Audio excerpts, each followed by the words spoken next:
Everybody, this is Mike Pingpank, and welcome to the 2026 Affordable Housing Program Feasibility and Application Training with Federal Home Loan Bank of Boston. Joining me today will be Kathleen Amante, Toby Goldberg, and Milton Baptista. And we're going to guide you for the next hour through the second half of the AHP application uh, and give you some highlights and really focus on the feasibility and sponsor capacity today. So just our agenda overall today, we're going to just quickly look through our team, give you a quick introduction to the bank, talk about the 2026 updates, and give you a brief AHP overview for those of you that missed our previous webinar on scoring. And then we'll get into the meat of this with sponsor capacity, readiness, and then feasibility and need for subsidy, and with some notes at the end about the member role in the process, and we'll leave some time at the end for questions. A few things I wanted to let everybody know. In the materials section, you'll see we've got a bunch of items in there. We have the two webinars, the feasibility and scoring webinar PDFs are up there. So if anybody wants these slides, feel free to grab them from the materials. Also, on our YouTube channel, we have the scoring webinar from Tuesday is up there, as is the members only webinar. This one is being recorded as well and will be posted on our YouTube channel in the next week. Also in the materials section, you'll see a few of our documents, templates that you'll need for the application, the sponsor letter, empowerment letter, and the agency empowerment letter, as well as the land trust certification. The one that is missing that you can email us for now is the sponsor statement of current obligations. Our website is in the process of being updated to get these documents. Hopefully we can get it updated before the round opens on June 1st, but if not, everything will be up and running within the application. So please, if you're on our website and you're grabbing templates from there, just check the date. Make sure it's a 2026 date so you're not using last year's information. So with that said, let's get started. For those of you who don't know us, the Federal Home Loan Bank of Boston is part of a network of 11 federal home loan banks throughout the country. Our territory is all of New England, so roughly 420 banks, credit unions, and insurance companies come to us for their wholesale funding and liquidity needs. We also provide financial services and overall expertise. We kind of have a dual mission, and the second part is community investment, and that's where the AHP program comes in. So we support home financing, affordable housing, and community development, especially programs targeted to lower income households. And of that, the AHP program is one which is federally regulated, and it is our capstone program this year. We're going to have roughly $26 million available.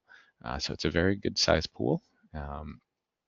And we are excited to get the round going this year. Just to give you a quick overview of the other programs that we have under our community investment side. We do have a new disaster recovery program. We're very excited about this, but we hope to never use it. It's for declared disasters to provide mortgage relief throughout New England. Of course, we have the AHP program. We have our largest program, the CDA and CDA Extra program, which provides discount advances for community investment to our members. And then we have our suite of homeownership programs, Equity Builder, Housing Our Workforce, and Lift Up, which is our newest one for first-gen home buyers. And to round out the slate, we have Jobs for New England, which provides discount advances for small business lending, roughly in line with the SBA 504 program. And then we have our CDFI Advances program, which was launched a few years ago, and that provides discounted funding to CDFIs, or actually to members who then provide it to the CDFI. So with all of these, we really hit a nice rounded slate of the region, and really try to target our funds and help our members target funds to the communities in which they operate. Next slide, please. So just before we get started, I wanted to introduce you to everybody on our team. This is on the community investment manager side. These are the folks that you will be working with throughout the AHP process. We're definitely your first line of defense. So Kathleen will have all of our projects from Connecticut, Rhode Island, Southeastern Mass, and anything that is coming from our members who have a lending footprint outside of New England. Milton will be your point person for New Hampshire, Western, Central, and Eastern Mass. And Toby will be your contact for Maine and Essex County and Mass. And I handle all of the programs or the projects coming to us from Vermont. Throughout the process here, we're going to talk about the implementation plan and how the application really ties back to that. We do have a link on our website. It's also, I put it in the chat too, for the latest and greatest implementation plan. Please make sure that you are using the March 2026 version of the plan. You'll see in the upper right-hand corner that there is a date on there. That's the plan to use for your application. Make sure that is what you have up on your desktop as you go through. So with that, I'm going to turn it over to Kathleen, and she's going to start our conversation this morning. Good morning, everyone. So we'll be, as Mike mentioned, we'll be talking about the changes that we've made and the updates to the program for 2026. But first of all, we just want to remind you about AHP and that it is flexible capital subsidy to use for your developments. The eligible uses for the program are acquisition, construction, rehabilitation, and any soft costs you may incur. The ineligible uses are non-residential spaces, your reserves, your capitalized reserves, your supportive services, and any operating costs are not allowed to be funded through AHP. This also includes non-residential items, as you can see. And I think one of the biggest ones to remind everyone about is we cannot cover pre-development costs with AHP. We do allow for refinancing of existing single and multifamily mortgage loans. This does have to generate some equity proceeds equal to the AHP that you're requesting. So if this is something you're thinking of using the program for, please reach out to one of us on the team to help walk you through that process. So some key points, the AHP program provides both a direct grant and interest rate subsidy. So the interest rate subsidy is for a long-term permanent debt that the member would be providing to the initiative, and you can use some of the subsidy to buy down the interest rate for the member so that the interest rate being passed on to the sponsor will be lower. And again, the subsidized permanent debt is only allowed on rental initiatives. AHP is considered a gap funder. We're here to help plug some holes you may have in your development budgets. And just a reminder, it is a competitive online application process. Everything that we do for this program and all of our programs are done through our community lending portal, which can be accessed through our website. As Mike has mentioned, the AHP implementation plan is available on our website. It is also, there's a link in the chat for you to use to download that for your reference. Also on our website is our 2026 notice of changes. So if you want to zero in on the changes that we've made for this year's program, please go out and read that on our website. And just a reminder, this is a regulated program. So we have rules and regulations in which we need to abide by, and the reference to the regulation is there if you're interested in looking at it. So some of the core components of the program, income eligibility is the biggest one for us. AHP will only cover costs for units for households at 80% AMI or lower. You are allowed to have mixed income in your development. However, AHP funding is only going to be used for those AHP qualified units. We will be looking at sponsor capacity. If you have not developed affordable housing in any way or been involved in the management process of it, we will be requesting that you either work with a co-sponsor who has experience or a development consultant. We will be looking at your housing development costs as well as your development timeline, as we do have guidelines as to the timeline for the program.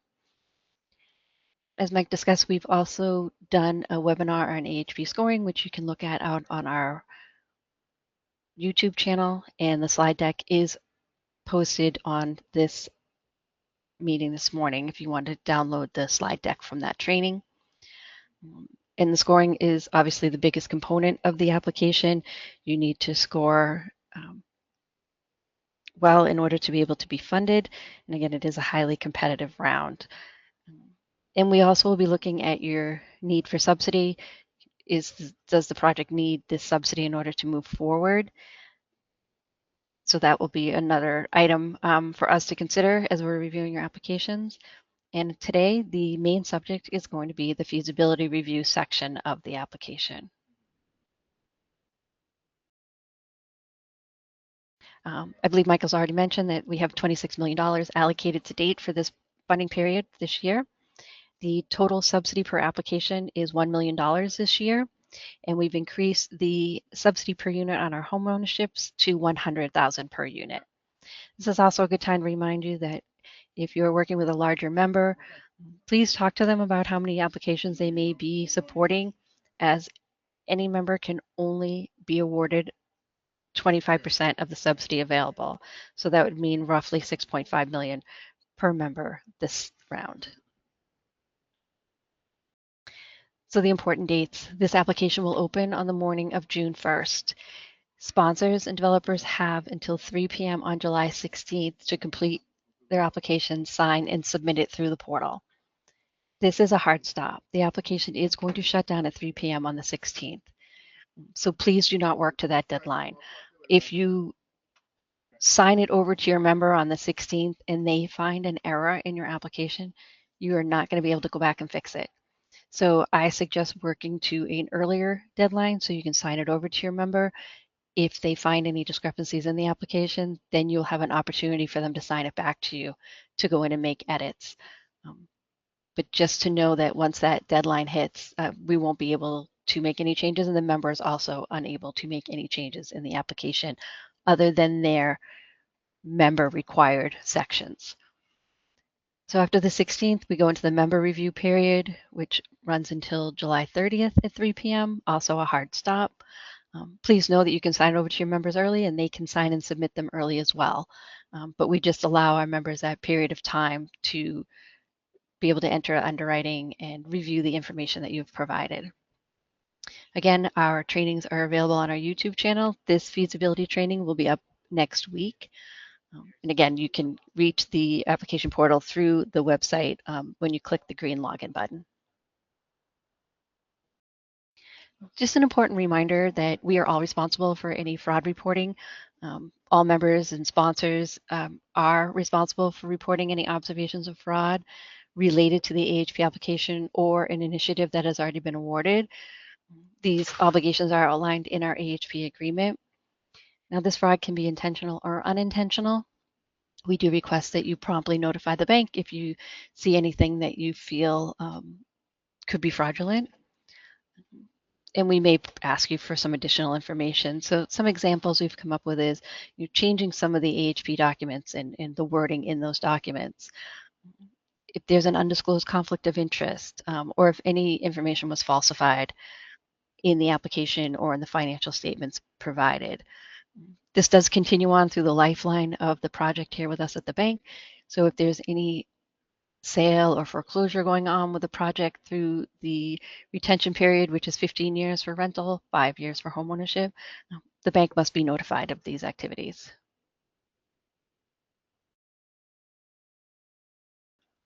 So there's some new feasibility elements for this year. The need for subsidy now relies solely on the sources and uses budget. It does exclude the operating budget. However, we still will be reviewing your operating budget for feasibility of the project long term. Eligible households for relocation. We have a slight change in this category. We'll either need to see an approved relocation plan. However, if you're just doing daytime relocation, you're going to be required to provide us a rent roll, as if the tenants are just out of their space for so many hours a day, they're not actually physically being moved. We will require an up-to-date current rent roll. There's also been some modification to our guidelines, including able to use material funders for certain monitoring activities, and that is defined in our implementation plan. We have removed management fees and net cash flow percentage of EGI from the application. We've expanded our debt service coverage ratio to 1.5. And again, deviations must be documented, and this will be determined by a case to case. But if you have any deviations from our guidelines provided in the implementation plan, you will be asked to provide us an explanation. It's not a hard stop if you're over or under our guidelines, but we do want an explanation as to why you are where you're at in that category.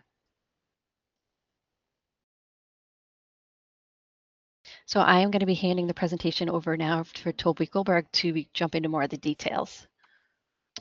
Great, and thank you so much, Kathleen, and good morning, everyone. So I am going to walk you through sort of the next components of the application, and then we'll hand things off to Milton Baptista. All right, so sponsor capacity is really a baseline eligibility component of the AHP application. As Kathleen mentioned previously, if you're an inexperienced sponsor, we'll be looking to you to partner with an organization who's either done this before or a development consultant who has the capacity to help you get through the application and development cycle, as well as understanding that there's a plan for long-term management.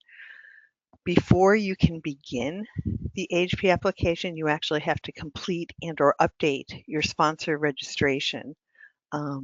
The little blue box on the right is a list of documentation that you'll need to complete the registration. And if you have any questions in terms of whether we would consider you new or whether you have the development capacity to do this, reach out to your community investment manager. But I think if you have the question, the answer is really you're probably going to need to partner with someone else who's done this previously. Slide. So as Kathleen mentioned earlier, there is a timeline in terms of readiness. We've extended this to 48 months to include completion. But to apply for AHP at all, you must have site control of 100% of the property that you'll be developing or rehabbing in this application. If you can't demonstrate site control at some, to the extent that we're comfortable with it, then you were too early. Our timeline anticipates that you're going to have all your zoning and planning approvals in line within 12 months, as well as leveraging your AHP award. We often are early in. We know that. We're a gap funder, and we're often used to leverage other funds. So we want to see that that progression is happening somewhere between 12 and 18 months. Once you've gotten all your funding commitments in place, you're en route to construction loan closing. We're expecting that completion is going to occur now within 48 months of receiving your AHP award. And this is really because we're seeing that projects are taking longer, and we want to be sensitive to the great work and the important work that you're doing, and also sort of not moving folks to delayed completion just because their timeline's taken a little bit longer than the former 36-month timeline we had. Next slide. So Kathleen tipped you off on our feasibility guidelines. We're looking at your project. Does it have a capital gap that AHP is filling? How are you using our funds? How does your project cost compare to our other projects that we're looking at in terms of the round? And when you're outside of our guidelines, are you providing us with an explanation other than it's expensive to develop? We're looking at all the components of your sources and uses. We want you to break out residential from any commercial costs that your project may have. We're also looking at the cost of funds. Are the origination fees that the member's charging more than what we typically see? and if so, why? And one of the components of your costs that we look really carefully at is acquisition. Your acquisition cost can't exceed the assessed or appraised value. You don't have to have an appraisal done at the time of your AHP application, but when you don't, we'll be looking at the assessed valuation. And you'll need to document why those costs are what they are, most especially when they're outside of our guidelines. Next slide. Thanks. So what this slide is showing really is the top blue box is your sources. The red box is the uses information that you'll be adding. And on a rental property, we're also going to be looking at the operating expenses, the affordability calculation. Actually, look at that at homeownership as well. And member involvement, because obviously that's a critical piece. Our member financial institutions are really what helps us make this process successful. So on the sources and uses, as I mentioned, do you have a gap? Are you able to document the acquisition costs? Your carrying costs can't date back more than 5 years if you're including them. And then on the operating side, are your affordable units affordable to your residents? Are their share of the rent no more than 30% of their income? We provide a sort development budget for you as well as a 15-year pro forma that we want you to use, we require you to use. At the end of the day, we want to confirm that the AHP is being used to fill your gap and to create housing that's going to be affordable and sustainable for the 15-year retention period on the rental side and 5 years on the homeownership side. Next slide. Thank you. So you're going to be building a table as you enter your information. You're going to start with the AHP and member funding component of your application or of your sources, and they'll be adding in the grant if you're requesting a subsidized loan, any other financial involvement that the member has, either if they're investing in tax credit equity or providing construction financing. The application builds sequentially. It's really important that you do these slides in order. Because if you don't, you're going to find yourself tripping yourself up. The other piece, I would encourage you to make sure you have the documentation, your member's term sheet or LOI that supports their loan, because you're going to have an opportunity to attach that information as you enter this information. As you can see in this slide, you're also going to need to know the origination fees, the term and amortization of any permanent loans, the rate the member's looking to get if you're doing a subsidized advance, or the rate they'll be charging you if you're not. And you're only going to, well, on the member side, you're going to enter all of their involvement. As you get into your other sources, you're only going to be entering that information, which is part of your permanent stack. Next slide. Thank you. So if you're doing an AHP subsidized advance, you're going to be asked if the member is going to be lending this directly. Most of the time, that's what we see.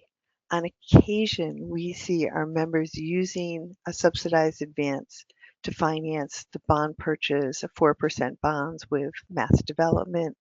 We also see a similar arrangement with Rhode Island Housing, in which case the member is passing these discounted funds onto an intermediary who will be adding their spread to the equation. So if your member is blending this directly, the answer is no. If, excuse me, he's lending it through an intermediary, then you'll need to clarify that and just explain what the spreads are that are being added.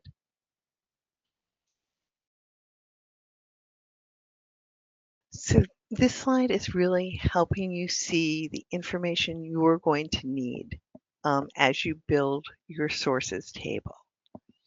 The AHP portion and the member loan portion, as well as the non-AHP sources that will be contributing to your permanent capital stack.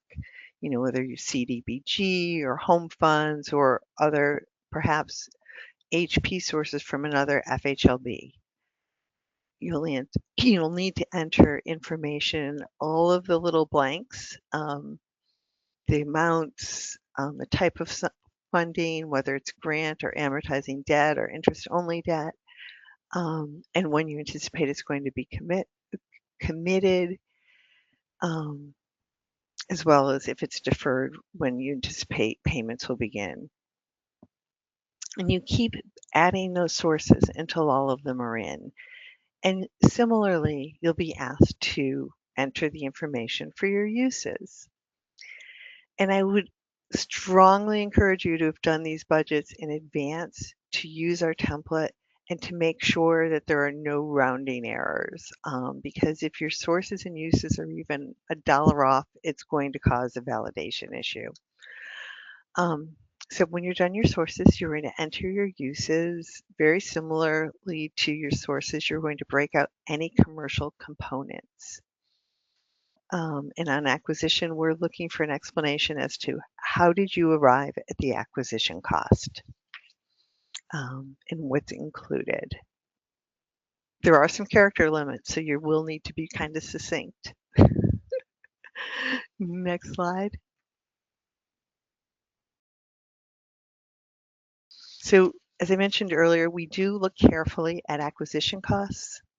You'll need to provide us what the actual cost is that you anticipate paying, what the assessed or appraised value is. If your acquisition cost includes carrying costs or carrying costs additional to your acquisition, you'll need to fill in that blank and any other costs. And then, as I mentioned earlier, you will be asked to upload your option or purchase and sale or the deed or whatever documentation you have at this point that confirms those values.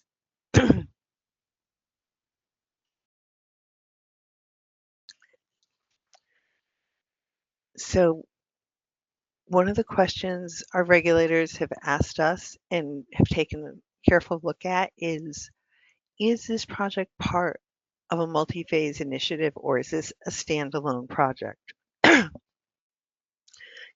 Excuse me, for AHP purposes, we can only fund costs associated with this phase of the project. And if it is multi-phase, you'll need to acknowledge that the only costs that you're including in this budget are related to this phase of the project.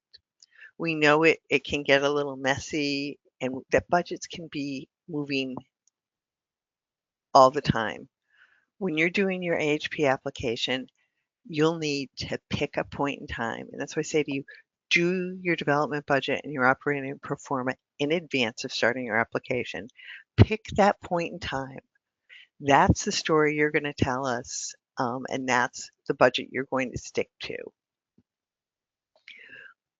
Keep copies of the information that you provide to us, because if we're coming back and asking for clarifications, you want to make sure that you're looking at the point in time that you provided to us, because that's what we're going to be asking questions about or trying to clarify. If there are wholesale changes in your budget, we won't be able to process it, and we will need to set your application aside. So get a development budget that works, be consistent. If it's a multi-phase project, be able to confirm that the costs associated with this project is what you're applying for with this phase of the project. And those are the only costs that we're looking at. Slide. So when do we run into developmental feasibility issues? when things don't line up. When we look at a budget and the uploaded development budget you gave us doesn't match the information that you've entered into the body of the application, or when you don't break out information in a way that aligns with the categories that we're looking at. If you aren't breaking out builder's overhead and profit and general requirements, then we can't tie that to what you've entered into your application. When the commercial component of your project doesn't line up with what you've entered into the application, we get really confused. And just to be clear, the residential budget can include service space and property management space and community rooms. We do not consider any of those to be commercial spaces. We know that that space is integral to your residential property, and we expect to see those in your budget.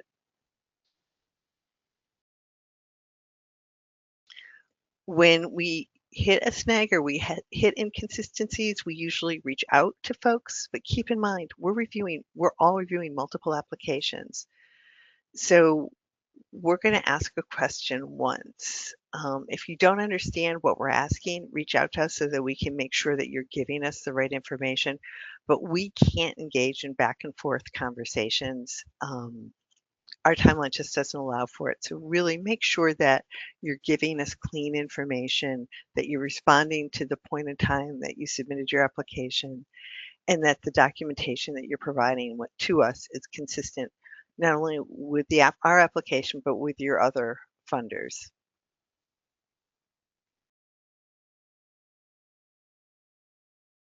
So Kathleen really nicely and succinctly said that our guidelines are just that, guidelines.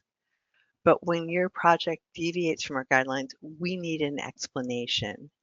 And on the feasibility side, we would like you to provide us with a quantitative definition or explanation as to why you're outside of our guidelines. And probably the best example and most common example are construction costs. In this example, we're talking about RS Means is saying that hard costs are $299 per square foot. Okay, this is an old example. And your costs are maybe $25 or $30 over that guideline. When that's the case, what we're really asking for you to do is give us a why. We know it's not going to be exact, but we want a reasonable explanation as to why. And in this example, it's because you're over because of Davis-Bacon, approximately $12.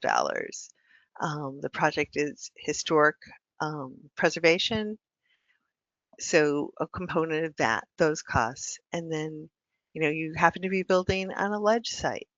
Or rehabbing on a ledge site, and you need to put in, you need to adjust your construction costs accordingly.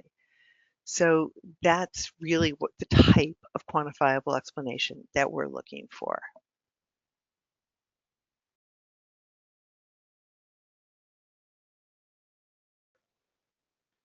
So just to summarize, we're looking for explanations that are outside our guidelines, budgets that line up with what you gave us and are consistent with other funders. We want explanations for when you're outside of our guidelines. In terms of your development fee, we do limit the amount of fee you can charge on a turnkey property if you're just acquiring it and someone else has done all the construction. We're still looking for supporting documentation. So if you are doing a turnkey project, I would say we don't see them very often, but reach out to your community investment manager just so we can all get on the same page. And we do have concerns about acquisition, so we just want to make sure that it's properly documented in terms of what's included in your sales price. And with that, I am going to turn things over to Milton Baptista to take you through the rest of the presentation. Thanks, Toby. Thanks for doing a great job of explaining those common things that we come across in the application. So I'm going to take it from here, go into some homeownership feasibility guidelines as well as rental feasibility guidelines. So starting off, When it comes to home ownership, what we're looking for is we want to see that the AHP subsidy goes all the way down through to the buyer. So, for example, we want to see that the subsidy is helping to reduce some of your development costs, which then helps to reduce the sales price to the homeowner. And also, it helps to reduce their mortgage as well. So, what we're looking for is pass through all the way down to the buyer.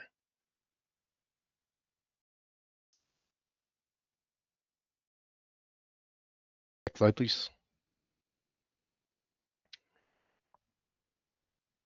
So, for those homeownership development applications, we're using seller provided below market uh, rates for the mortgages, and we require that they include the discounted first mortgage as a source.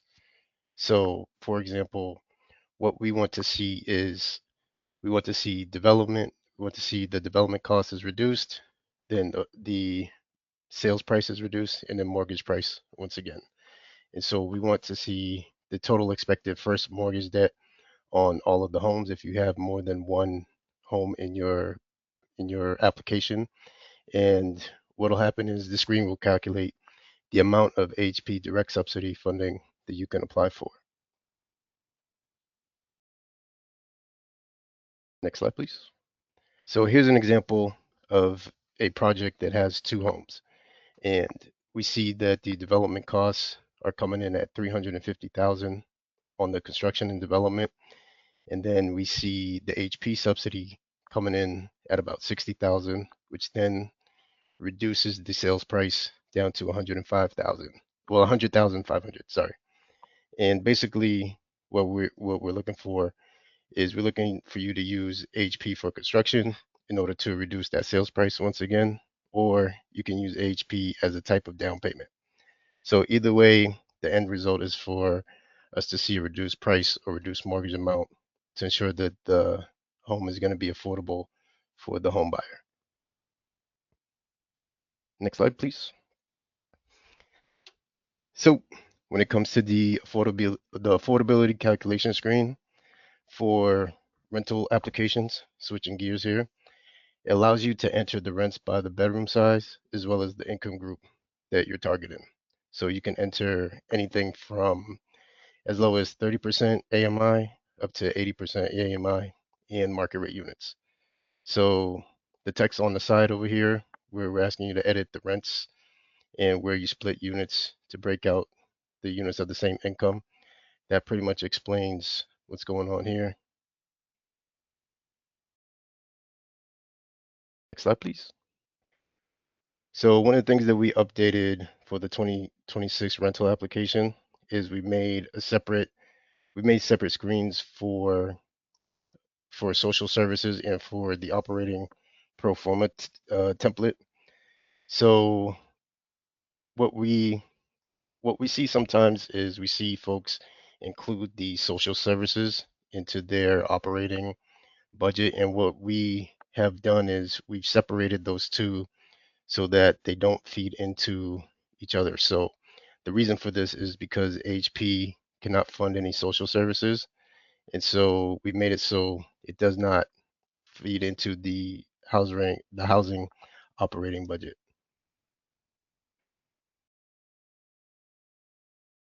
All right, so this is a screenshot of the online application. So you'll see that we're asking for everything to add up in the first year of operating data for the operating pro forma.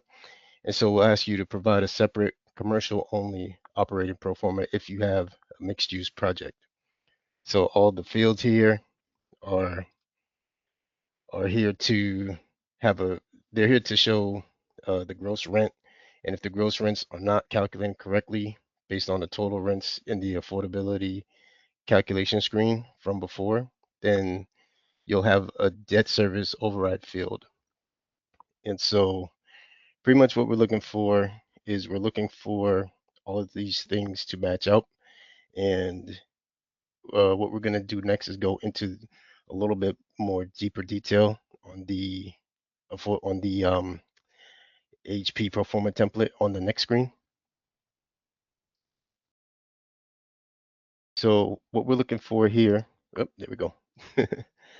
So here we see that the yellow fields are the only sections where you can enter data, and these are the only ones that are going to be editable for the pro forma, and then everything else is automatic. So we're going to want you to enter your annual income and expenses, as well as the inflation factors. We're going to want to see the first full year income and expenses, and we also want to see the resident. This is going to be for residential data only. So if you do have a commercial pro forma, this is where you will submit it separately. And so column D has instructions where this data matches up to the operating pro forma statement. So at the end of the day, pretty much what we're looking for is just um, your residential rental data in this part. And please, please, please submit the same data to all the funders. We want to see one pro forma for the entire project that you have. Moving along here, one of the things that happens as well is that folks include the management fee and the social services expenses in their operating budget. And so what we want to see is we need to see those separated out. So the management fee is going to be entered separately from the other um, operating costs and then your social services as well. So we want to see how the property operates aside from these two expenses or these two expense categories. Next slide, please. So here's a snapshot of the rental operating pro forma guidelines. And so we do provide a template that must be used. And so we want to see the detailed 15-year operating pro forma that we provide on the template. And if you have commercial or other income supports in the project, then you can include this income in the budget. So we want to see how the income trends. So typically we'll see income trending between 1 to 3% and the expenses just above at 2 to 4%. And what we want to see is we don't want to see 2% income and then 2% expenses. Typically, what we see is if it's 1% income trending up, then the expenses are typically 3% or above that. Our vacancy rate guideline is between 3 to 10%. Our replacement reserves are typically $250 to $650. And one of the other new elements that we added is expanding the debt service coverage ratio. So previously it was between the DSCR was between 1 to 1.3. And so this year we've gone up to 1.5. And for the distribution of cash flow, we wanted to see it being up to 15% of the NOI. So if it goes over 15%, then we will need an explanation for that. So some of the feasibility issues that we see is that the operating summary does not match to the pro forma. Sometimes the rents are entered uh, inconsistently, and then sometimes we see a negative cash flow or a very high DSCR, and we need explanations for those things. So when it comes to how your project is trending, when it comes to the income and the expenses the um, as well as the DSCR, we want for you to explain to us what's happening so that then that way in your own words you're explaining why this is reasonable and why this and how the project operates responsibly and also maintains its affordability. Next slide, please. So just to reiterate, when you're in the application, we've designed it so it does save you from going too far before we need an explanation. And so anytime there's a deviation, we do need an explanation for it. So if something's really high, we're definitely gonna need a quantified explanation. And in some cases, it does require more documentation, but it's us trying to be as thorough as possible and give you the um, the opportunity to answer uh, why exactly something looks either too high or out of place, or why something is deviating a little too much. So another thing we do is we have common validation errors, and so the application will validate the data to make sure that nothing else is missing. And if anything's inconsistent, then you will be prompted to go back. So this helps you to submit a full application the first time around. And the app does take time, so it's best to get started right away. And what we encourage you to reach out to the sim for your area if you need technical assistance for anything you might be struggling with. And yeah, and we are here to help you get through this application.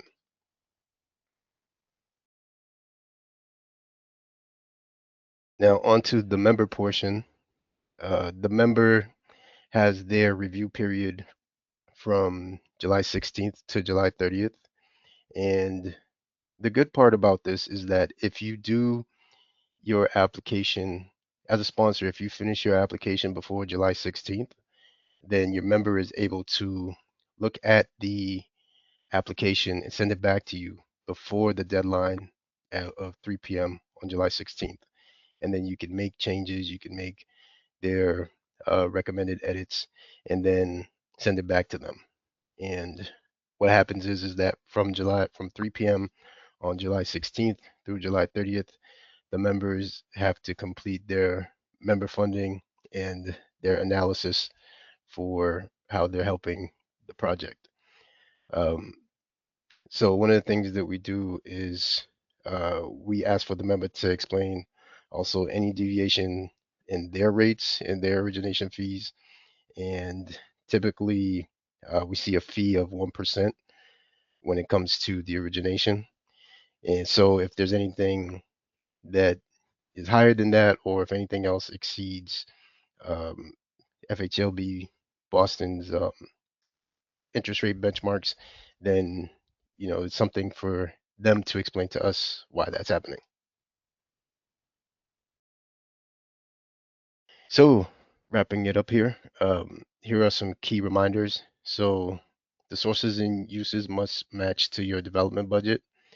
We will need explanation and documentation for acquisition costs. The operations, we want detailed uh, residential information. If there are any issues with deviations, we need you to explain them to us as clearly and as thoroughly as possible. And we require you to upload all all the documentation that we need to move through your application as swiftly and as thoroughly as possible. And we want to see your eligibility, feasibility, and need for subsidy matching all of our guidelines, hopefully. So uh, that is it for me. I'll pass it back to Mike for any questions. And yeah, we are here to All help right. you folks. Well, thanks everybody. Glad we were able to get through this with leaving a little bit time here for everyone's questions. So Kathleen just posted in the chat that you can either raise your hand and we can open up the mic for you, or you can submit questions through the system here. And we do have a bunch of questions already that have come in, and I'm going to start going through this, but feel free to add more as we go along. So the first one that came in is, if the acquisition cost to a project is zero as a result of prior work done by the sponsor to use other sources, does that prior history need to be illustrated? Um, what we really want to see on this is consistency with the budgets that you give other funders.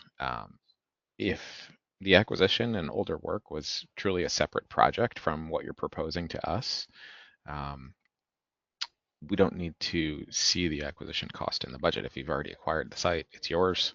It's not part of this project. But if you're telling some funders that it is part of the project, um, we need consistency and we need to see it in there, and we need to understand where the cost is coming from, and validate that just to make sure everything ties together. I don't know, Kathleen, Toby, Milton, if you have anything else to add to that. All right, let's see. Are the pro forma templates currently available so we can get started on them? Those are just attached to the application. If anybody wants them ahead of time, we don't have them on our website, but if you want to um, post a question with that, instead of putting it in the chat, just ask in the question. I can email it to you. The reason why, if you post it in the questions, I can see your email address and I can grab that and send it over. If debt service coverage starts out higher than 1.5 because NOI declines over the years, and a lender requires a 1.15 minimum over 15 years, can this be allowed? Absolutely. We just need you to explain why your debt coverage starts high. We'll see that in the budget, of course. So it's as is the case with our guidelines. We need explanation. We need to know why you're falling outside of that guideline. But it is a guideline. It is not a disqualifying range. So again, just explain why and who wants it. At that higher level, whether it's tax credit or another lender or something like that. Just let us know. For home ownership, Mass has a new program that requires a 10-year restriction. The restriction cannot be longer than 10 years. Will AHP accept a 10-year restriction, or does it require 15 years? So good news is for home ownership, the retention is only 5 years for AHP. Rental, it has to be 15 years. We cannot deviate from either of those. So on the ownership side, doesn't seem like this will be a conflict. Our restriction will be up, but the mass restriction will keep going. On the rental side, this does become an issue sometimes with tax credit projects, because they'll want to see the affordability restriction continuing beyond the 15 years, because at the end of 15 years, when our grant expires, it looks like income on a project and can mess up your basis numbers and everything. So we do have a workaround for that. For those of you who have a tax credit project and are concerned about the retention, we can't change the 15 years, but we do have a way to. It's a side letter that goes with with your documents that the sponsor will relend the AHP subsidy at the end of our retention period for an additional X number of years, whatever you need. Let's see. Okay. I opened the floodgates by asking for people to email the pro forma, so I'll get those out to you after this. Okay. Does the appraisal need to be within a certain time period? Yes. It's in the IP. I believe it was Within 5 years. No, 6 months of closing. 6 months of closing. Yeah. Let's see. Is the project eligible for Boston AHP funding if the project has been awarded or is applying for AHP funding from another state, i.e. Atlanta, FHLB Atlanta? Yes, we can do stack our money with another FHLB. The only one that I know of that will not do that is Indianapolis. I don't know why. But we did have one project in the past that was forced to withdraw their application because they were awarded Indianapolis funds, and Indianapolis does not allow other FHLBs to participate in their projects. But we are totally fine with that. We have seen it one of two ways. Either you are upfront with both home loan banks, and you say, we'll take whoever funds us first. And so there's only one AHP slot in your budget. I have seen it that way. I've also seen it where the project is applying and needs to have both subsidy sources in there. Please remember that we do have contacts at the other banks, and we want the budgets to be the same. So please tell us exactly what you're telling them, and everybody will be much happier that way. Let's see. The last round seemed particularly competitive with far more funding requests than available funding. Is FHLB still awarding based on points and readiness to proceed? Does the bank share how your project scores after awards are made? Absolutely. Our scoring is intentionally transparent. You can self-score your application, and as long as you're honest with what you're giving us, you can get almost your exact score. A few things may factor in with sliding scales on points, but in terms of how any of the scores are reviewed by us, it is entirely transparent. You can, like I said, you can self-score. We don't play with scores based on narratives or anything like that. It's really just based on the data. So we're happy to debrief on any application that was submitted to talk through it. We're happy to talk through ahead of time if you have questions about it. And last year's range was, I believe, the lowest score was a 67. The highest score was a 79. The typical scores, I would say end up in the high 60s, low 70s. As I mentioned the other day on our scoring webinar, if you're getting a score that's in the 80s, please go back and check again. You might have misinterpreted something. Very rarely do we see an application submitted with a score over 80 that actually holds on to all of those points. So we'll go through these and make sure, and all the documentation matches, and just to make sure you're looking at your application with clear eyes. But yes, we're happy to share scores where you ended up on each category. We're happy to do a full debrief with you. Okay. Let's see.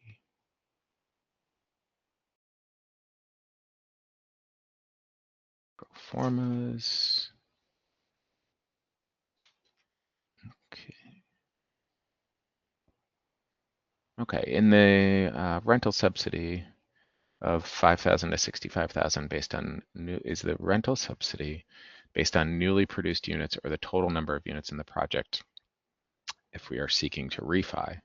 So if the building already has 10 units and we refi with the intent to produce 5 more units, is it up to 65,000 at 5 or at 15 units? So we'll be looking at, Toby, correct me if I'm wrong here, but it's the total units in the project itself. That's in the 65 is really, that's not a cap of what you can do. That's just for the scoring. That's correct. This is one of those categories where it's hard to self-score because you're dealing with fractions of points subsidy per unit. If you're over 65,000, you're just going to get 0 in the effectiveness category. But yeah, it's total units in the project. Okay, what else do we have here? When residents of a mobile home park acquire the park to own as a cooperative, is this a rental or home ownership application? I think the answer is it depends. Typically, it's a rental project because it's being acquired by a community association. But I would say reach out to your community investment manager to have that conversation. But 9 times out of 10, it's going to be a rental project. Can you please restate the definition of common space versus commercial space? If there's a small gym included in a 40-unit homeownership development for use by the condo owners only, Is that residential, common area, or commercial space? What a great question. I think one of the questions we would ask, or are the residents paying an additional fee, or are folks outside of the residential community going to be using that space? And will it be generating revenue? Yeah, I would exactly. I would say like, is this the development's gym, or is this a gym in the development? um, let's see. Range of scores for funded projects last round. Yeah, that was a roughly a 67 to a 79. And then how do you handle when scoring comes in the same as other applicants? We have a tiebreaker that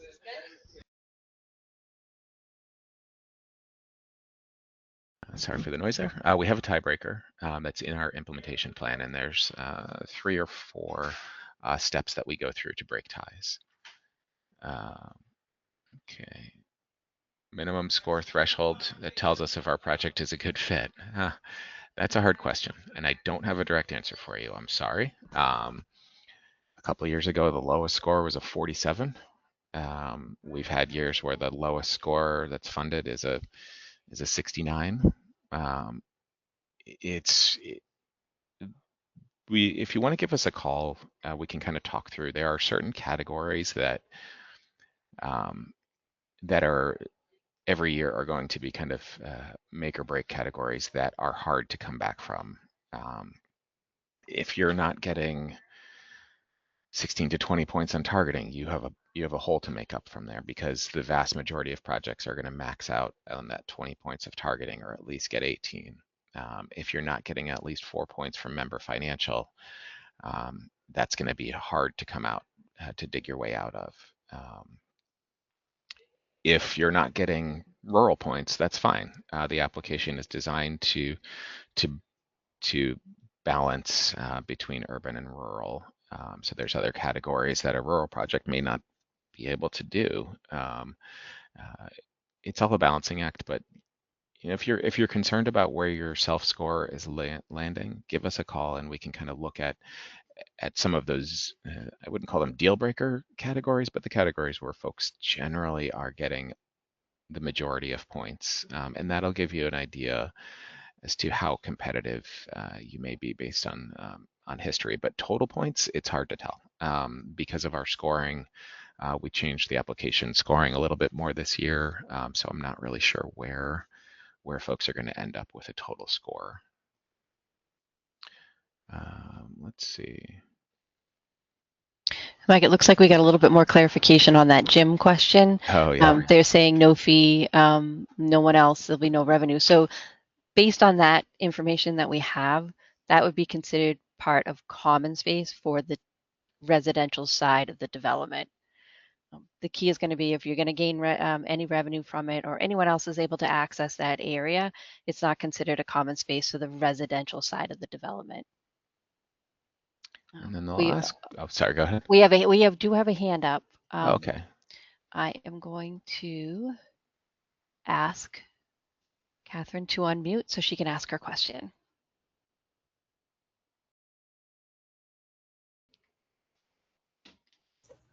Actually, my name is Jonathan. I'm under her profile right now. I was the one that asked the question regarding the rental subsidy, the 5K to 65K. Okay, so you're all set? Yeah. Oh, I did have I guess a bit of a follow-up question. I was just typing it in. So in regards to the must generate equity proceeds equal to AHP, is that equity being pulled out through the refinance process to fund the project? So we pull out 150,000 to fund the project. The AHP request for the buy down on the interest can't be more than 150,000. Am I reading that correctly?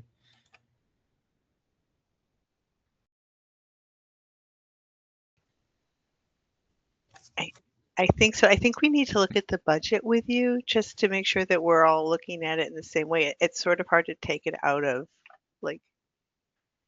the whole sphere, but generally speaking, you're going to be building more equity by the recapitalization than you're than you're generating just through the HP. We can't do it. We can't just do a rate and term refinance of the existing debt. So Right. you're adding more value and you're adding more,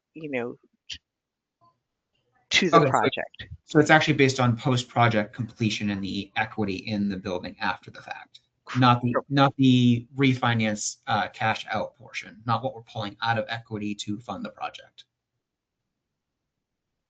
You get what I'm saying on that?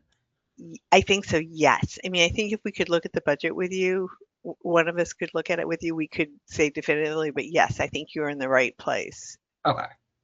Okay. All right. That's it. Thank you.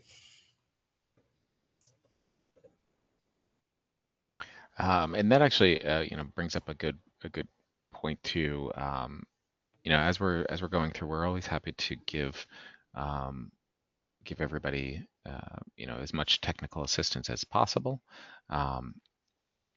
But what we can't do is offer you points outside of the round. So if you email us and say, hey, will this get me points? Obviously, it's a slightly different question than how to do a refi. But if you say, well, if I do this, will I get these points? We can't promise you that. It all depends on what you submit to us in the application. So we're not going to be able to confirm what your score will be ahead of time. We'll point you to the implementation plan, and that's exactly what we're going to use to determine the score. One other question that I see that was typed in is rural defined based on the USDA designation of location, and the answer is yes. And so that's embedded into the system. It'll automatically calculate those points for you.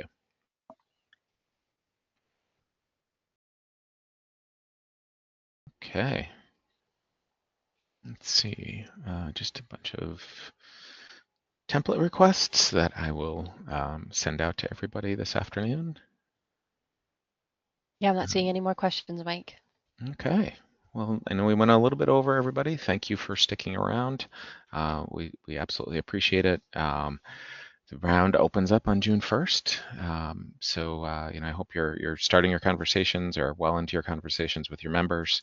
And you're going to be ready to go. For those of you new to the process and the application, again, it's really based on your project's data. We're not scoring narratives, so please don't spend a ton of time wordsmithing narratives for us. We just need to know what the project is so we can understand what we're potentially funding.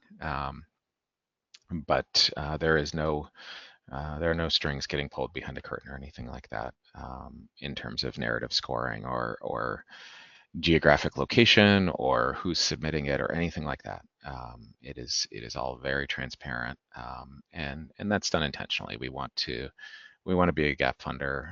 We want to be fair across our entire membership, which then by extension is fair to all of the sponsors taking the time to submit these applications. So as I mentioned, we'll have this webinar up on our YouTube channel within the next few days, by next week probably. And if anybody has any questions, please feel free to reach out. Our contact info is on our page here. It's also available on the website. You can link directly to us. All right. Thanks, everybody.